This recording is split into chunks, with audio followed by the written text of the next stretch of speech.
నమస్తే. Welcome to our channel. నేను ప్రియాంకారావు. నిన్న సోషల్ మీడియాలో ఒక అద్భుత దృశ్యాన్ని అందరూ చూశారు. సీఎం అంటే పరదాల మాటున తిరిగేవారు. చుట్టూ సెక్యూరిటీ ఉంటుంది. ఎవరిని పడితే వాళ్ళని కలవరు. వాళ్ళని కలవాలన్నా ఏదైనా సమస్య అయ్యి ఉండాలి. లేదంటే వాళ్ళకు ఒక స్థాయి ఉండాలి. ఇలాంటి ఇన్సిడెంట్స్‌ని మనం చూస్తూ వచ్చాం గత 5 ఏళ్లలో. కానీ నిన్న చూసింది వేరు. ఒక సామాన్య అభిమాని. మరి ఆ అభిమానిని చంద్రబాబు నాయుడు గారు కలిసిన తీరు, అంత బిజీ స్కెడ్యూల్‌లో గూడా హాఫ్ అన్ అవర్ ఆయనతో స్పెండ్ చేయడం, ఆయన ఆరోగ్యం గురించి, కుటుంబం గురించి తెలుసుకోవడం, ఇవన్నీ ఒక ఎత్తయితే అసలు ఆ పెద్దాయన కళ్ళల్లో కనిపించిన ఆనందం, ఆ కంటతడి ఇవన్నీ ఒక ఎత్తు. ఈ దృశ్యాన్ని చూసిన ప్రతి ఒక్కరు కూడా ఇలాంటి సీఎమే కదా మేము కావాలి అని చెప్పేసి అందరూ అంటున్నారు. మరి ఈ ఇన్సిడెంట్‌కి సంబంధించి మనం మాట్లాడుకుందాం. మనతో పాటు జనసేన పార్టీ రాష్ట్ర అధికార ప్రతినిధి కూసుంపడి శ్రీనివాస్ గారు ఉన్నారు. ఆయన్ని అడుగుదాం. నమస్కారం సార్. నమస్తే అమ్మ. అంటే నిన్న ఏదైతే బాబు గారు చేశారో, అంటే ఆయన చిన్నపాటి కోరిక, దూరం నుండైనా సరే హాయ్ చెప్పాలి అని చెప్పేసి, బట్ అది ఆయన ఊహించుండడు. జన్మధన్యం అయిపోయిందని ఆయన కంటతడి పెట్టుకున్న తీరు చూస్తే మీరేమంటారు? ఒకటమ్మ, నిజంగా కొన్ని పార్టీలకి అభిమానులు ఉంటారు. అవును సార్. గ్రౌండ్లో వాళ్ళు ఆ పార్టీ నాయకుల్ని కానీ ఆ పార్టీ జెండాలను కానీ మోస్తూ ఉంటారు. ఎక్కడా కూడా ఎటువంటి ప్రచారం కానీ ఎటువంటి పదవులో కానీ కొరకొకట నిస్వార్థంగా పనిచేసే వాళ్ళు కొంతమంది ఉంటారు. అవును.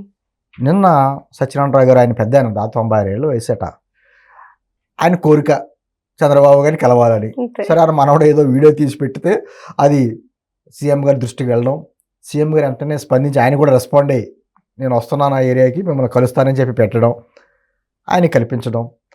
ఆ తర్వాత వాళ్ళిద్దరి మధ్యన జరిగిన సంభాషణ, నేను ఒక సీఎం ఒక మామూలు సాధారణ వ్యక్తి అనేది కాకుండా కాదు. ఇద్దరు ఆత్మీయుల మధ్యన జరిగినటువంటి సంఘర్షణగా, మన అవును. దాని ఏమంటారు, సంభాషణగా అవును. అద్భుతంగా ఉంది. నిజంగా ఆ వీడియో చూసిన వాళ్ళు ఎవరైనా సరే ఎంత మనసు ఆనందంతో పులకించిపోద్దంటే, ఉమ్.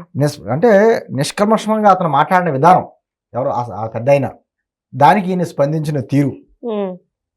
అంటే ఎప్పటి నుంచో నా కోరిక, ఆయన చెప్పడం ఎప్పటి నుంచి మిమ్మల్ని కలవాలనే కోరిక. అవును. ఆయన మాట చూసారా, ఆయన చెప్పిన విధానం, పెద్ద ఇంటి వారు, ఉమ్. మీరు, పవన్ కళ్యాణ్ గారు, ముగ్గురు త్రిమూర్తులు. అవును సార్. ఏం ఆశించండి నిజంగా, అసలు వాళ్ళు ఏమైనా ఆశిస్తారా? వాళ్ళైనా లేదు. పదవులు కానీ డబ్బులు కానీ ఏం ఏం ఆశిస్తారు పాపం. వద్దాలకి.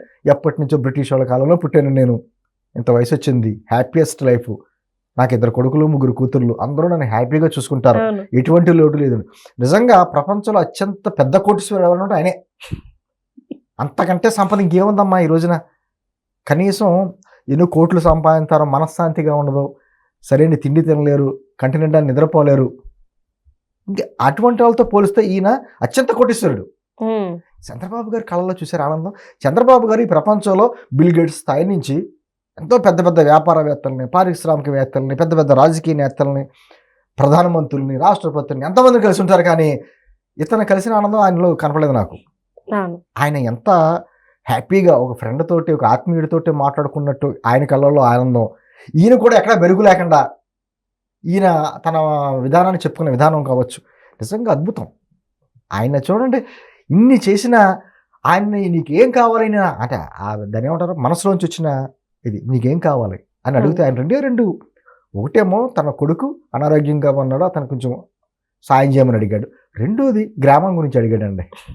ఏంటమ్మా అసలు ఈ రోజుల్లో అటువంటి మనుషులు, అటువంటి వ్యక్తులు ఇప్పుడు దేవుడి దగ్గరికి వెళ్తే 10 రూపాయలు దక్షిణ వేసి కోట్ల రూపాయలు కోరికలు కోరతారు.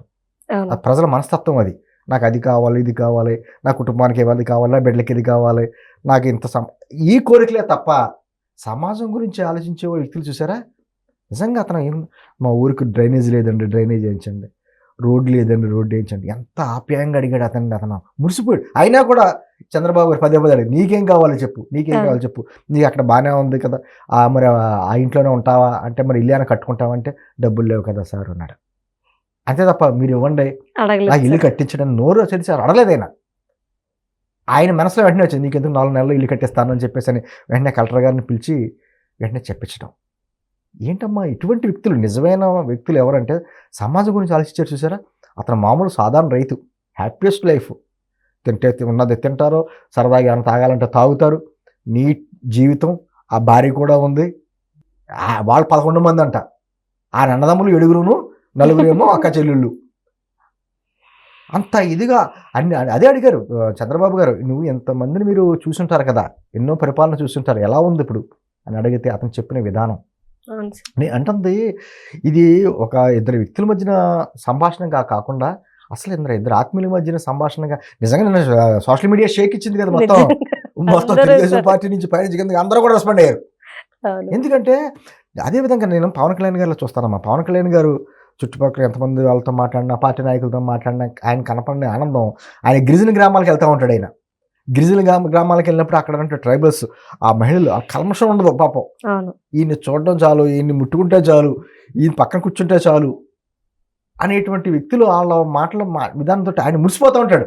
అంతే. అలాగా చంద్రబాబు గారు కావచ్చు, పవన్ కళ్యాణ్ గారు కావచ్చు, వీళ్ళ బిజీ లైఫ్లో ఇటువంటి వాళ్ళని చూసుంటారు, ఇటువంటి వాళ్ళని కలిసి ఉంటారు. కానీ వీళ్ళకి మానసిక ఆనందం ఎక్కడ కలుగుతుందంటే అక్కడే. అటువంటి సాధారణ కార్యకర్తతో మనస్ఫూర్తిగా ఎటువంటి ఆశలు లేనటువంటి వ్యక్తులతోటి. ఎందుకంటే వీళ్ళని కలవాలడానికి వచ్చిన వ్యక్తులు ఎవరైనా కూడా ఏదో ఆశతో వస్తారు. అవును. అదో పలానా పని చేయించుకోనో, పలానా పదవి కావాలనో, పలానా అదో ఇదో అని కోరికలతో వస్తారు తప్ప నిష్కల్మషంగా వచ్చేవాళ్ళు ఎవరు ఉండరు. వీళ్ళే నిజమైనటువంటి కార్యకర్తలనుండే, ప్రజలనుండే. మరి అతని మనసులో కోరిక ఇన్నాళ్ళ బట్టి చంద్రబాబు గారిని చూడాలి, దూరం నుంచి అయినా చూడాలి, చెయ్యి ఓపాలనుకునే వ్యక్తిని కూర్చుని ఆయన కార్యాలయంలో కూర్చుని మాట్లాడితే ఎంతసేపు అని కాదు, అది జీవితంలో గుర్తుండిపోద్ది కదా. అది అంతే కదా.